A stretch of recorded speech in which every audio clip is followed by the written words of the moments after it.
ایک بہت ہی خوبصورت خاتون تھی۔ اپنے بیٹے کو پاس کے اسکول میں اردو سیکھنے کے لیے بھرتی کروائی۔ اردو پڑھانے والے استاد جی اس عورت کی خوبصورتی کے بارے میں جانتا تھا۔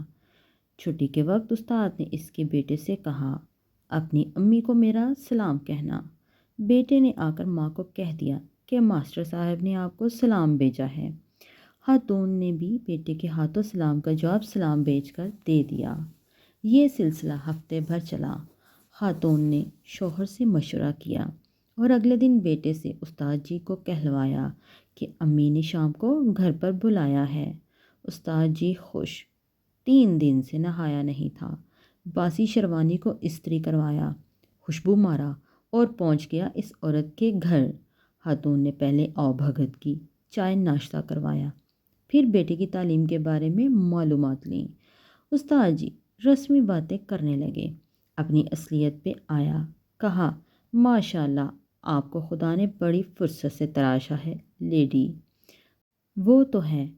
شکریہ استاد، مجھے آپ سے عشق ہو گیا ہے محترمہ۔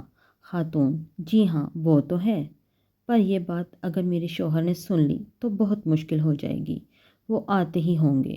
آپ اب جائیے، کل شام کو پھر آئیے گا، تب بات کریں گے۔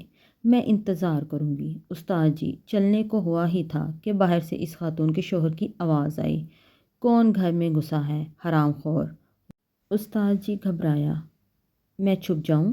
خاتون نے اسے ساڑی پہنا دی، گھونگھٹ کرا دیا اور گندم پیسنے والی پتھر کی چکی کے پاس بٹھا دیا اور کہا، آپ آہستہ آہستہ گندم پیسیں، میں انہیں چائے وغیرہ پلا کر باہر بھیجتی ہوں، آپ موقع دیکھ کر بھاگ جائیے گا۔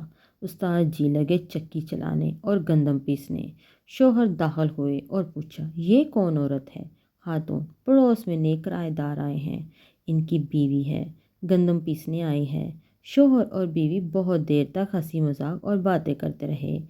1 گھنٹے بعد شوہر نے کہا، میں ذرا کونے کی دکان سے پان کھا کر آتا ہوں، اور باہر نکل گیا۔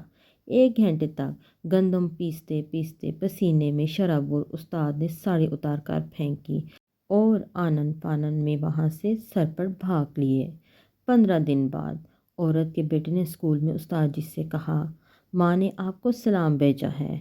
استاد جی گرجے، حرام خورو، آٹا ختم ہو گیا ہوگا، کیا 20 کلو آٹا کھا گئے جو اب دوبارہ سلام بھیجا ہے؟